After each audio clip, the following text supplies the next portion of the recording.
não tem sido fácil viver. Não mesmo.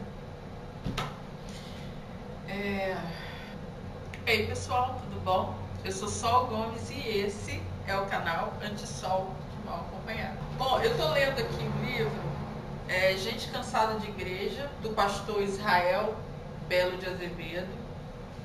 E assim, ele fala umas coisas aqui que são assim fantásticas, mas uma frase que ele coloca aqui, fala assim, ó, não tem sido fácil viver. Realmente, assim, não tem mesmo, tá? Porque especialmente assim para nós, né, para nós evangélicos, não tem sido fácil para as pessoas, né? Para os jovens, não tem sido fácil para as crianças, não tem sido fácil para os pais.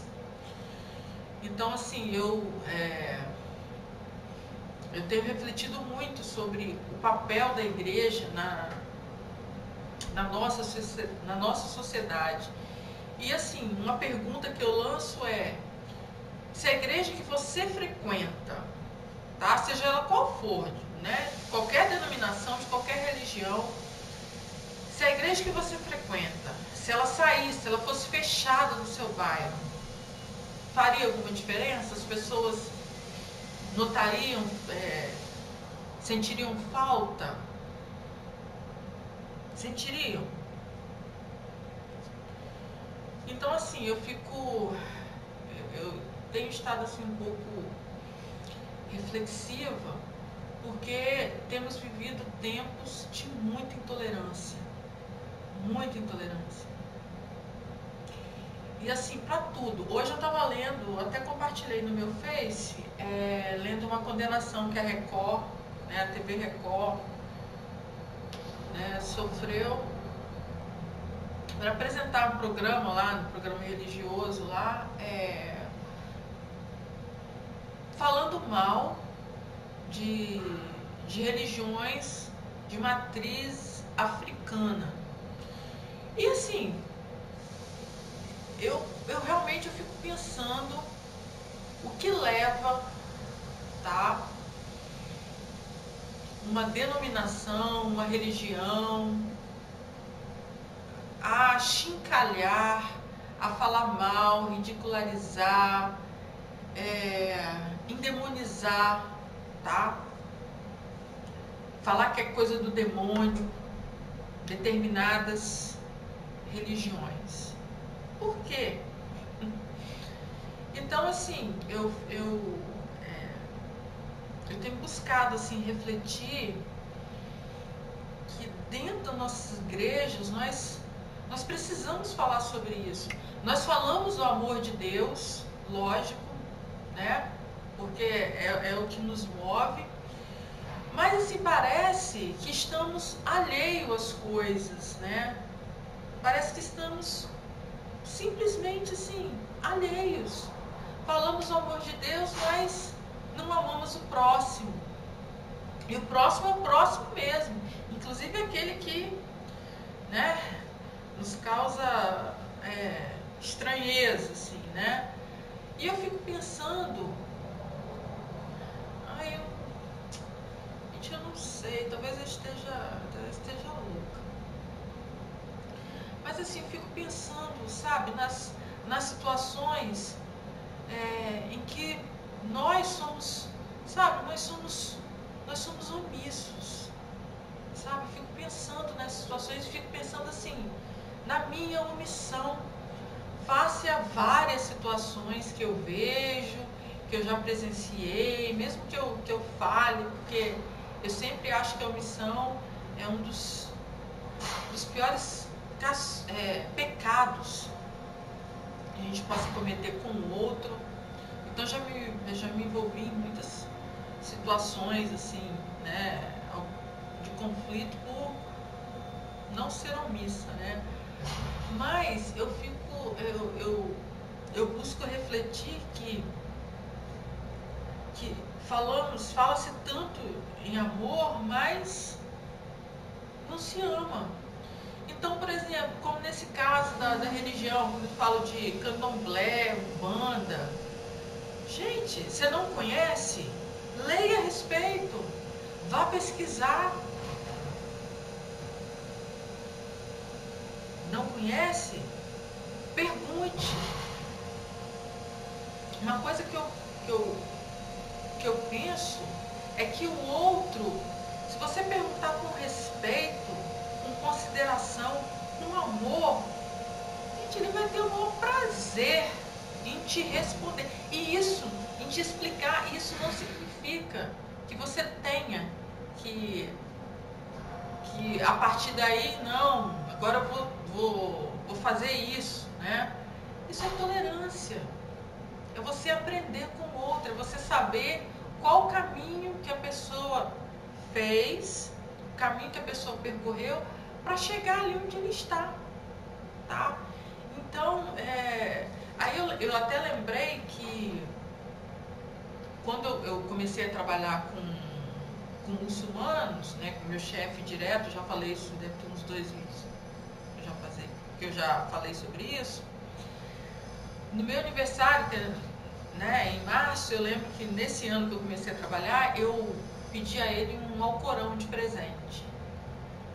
E aí ele prontamente me deu. E Alcorão, gente, não é livro que se compre, tá? Você sempre ganha. Você nunca compra um Alcorão, tá? Geralmente, se você pede, a pessoa te dá um Alcorão. Aí li o Alcorão e já li o Alcorão umas 10 vezes. E aí eu lembro que ele começou a me explicar sobre o Alcorão, mas aí chegou um momento que ele falou assim: olha, Solange, daqui eu não sei mais, porque eu não sou estudioso, assim. Então, nós vamos para São Paulo e lá o pessoal vai te explicar. E tem uma comunidade turca lá, tem uma comunidade muçulmana. E aí ele me levou, então fiquei na casa do Fatih e da Melek, né? E aí eu lembro que na casa deles, eles botaram assim, sei lá, devia ter umas 6 cadeiras, eu em outra cadeira, e tinha teólogos, devia ter uns 2, né? Mas tudo assim, homens, todos eles homens estudiosos do islamismo, do Alcorão, sabiam tudo. Ele falou assim: pronto, agora você pode fazer suas perguntas. Em princípio eu fiquei assim assustada, porque eu achei que eu fosse fazer uma pergunta a um a outro, né? E eu tinha anotado, eu li o Alcorão anotando perguntas, porque eu falei assim: mas na Bíblia está escrito isso, no Alcorão está isso. Perguntei, e isso, à medida que eu fazia as perguntas, eles falaram assim: nossa, essa pergunta é muito boa, essa pergunta é muito inteligente, essa pergunta. E realmente, eles me explicaram tudo. Eles não... nenhuma pergunta ficou sem resposta. E olha que eu tinha ali umas 200 perguntas. Eu acho que eu tenho esse caderninho ainda lá em casa. E isso não foi obra assim, coisa de um dia só, não, tá? Acho que levei uns 4 dias assim, perguntando. E eles têm a maior paciência me respondendo. E assim, é muito interessante quando você conhece, quando você caminha com o outro. Tá? Você percorreu um caminho e você caminha com o outro, mesmo tendo uma religião diferente, mesmo pensando diferente, mas a gente precisa ter a mente aberta para as coisas, tá? Então eu fico imaginando que, por exemplo, lá aconteceu essa tragédia lá, né, em Brumadinho. Um rapaz, agora eu esqueci, não sei se é Leandro o nome dele, tá?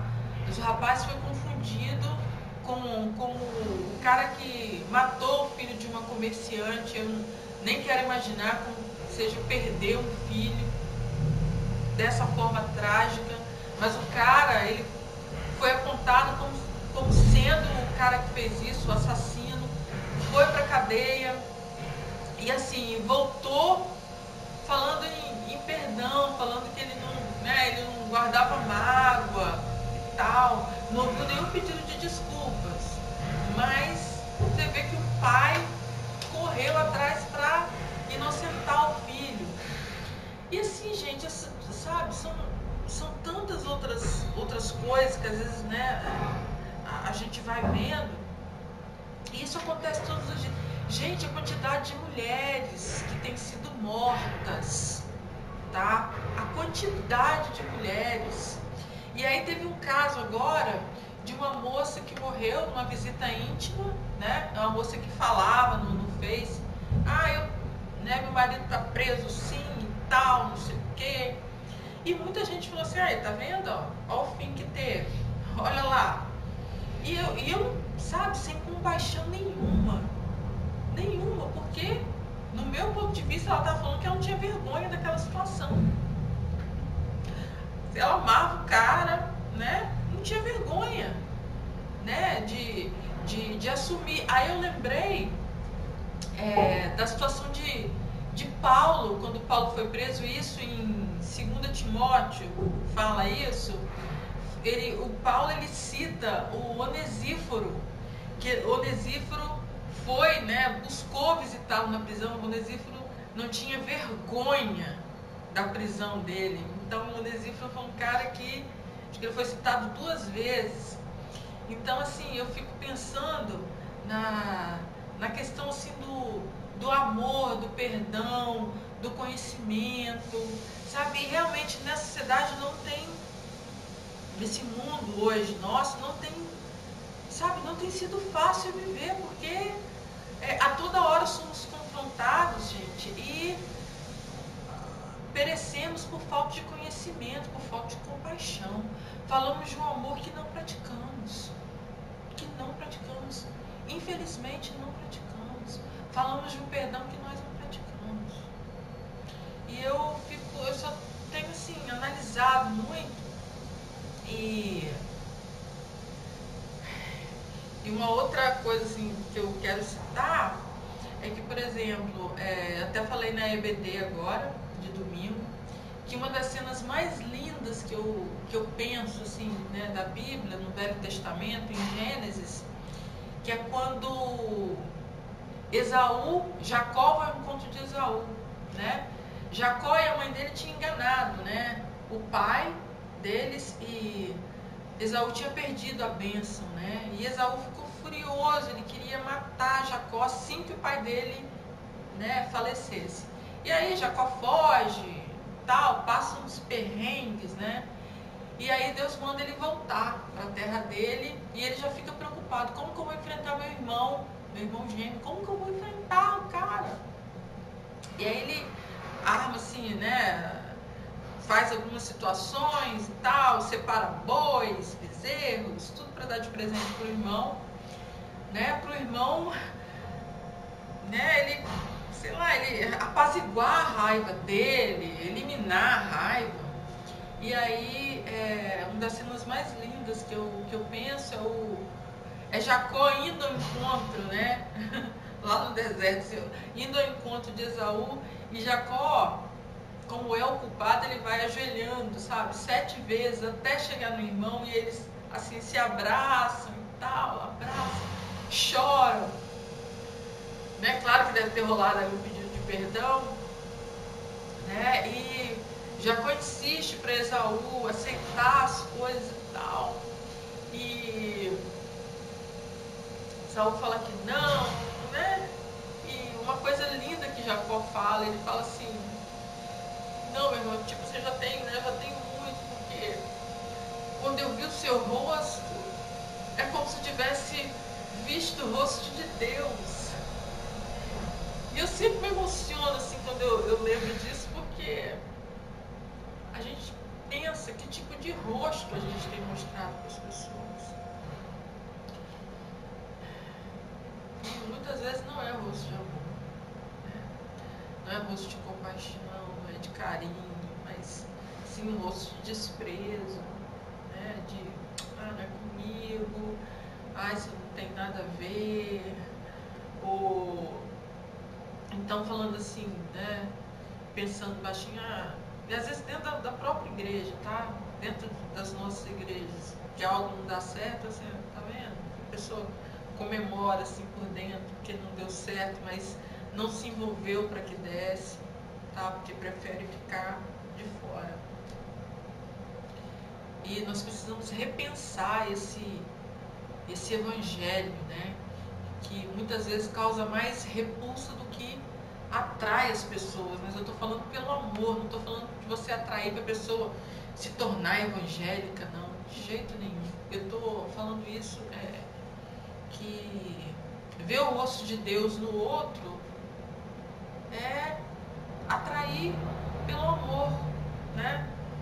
E realmente nós somos transmissores da palavra do Senhor. Então isso é o que as pessoas deveriam ver em nós. Mas por isso não tem sido fácil viver. Não mesmo. Que Deus nos abençoe, né? É isso, pessoal. Só uma reflexão. Um beijo, fiquem com Deus e até o próximo.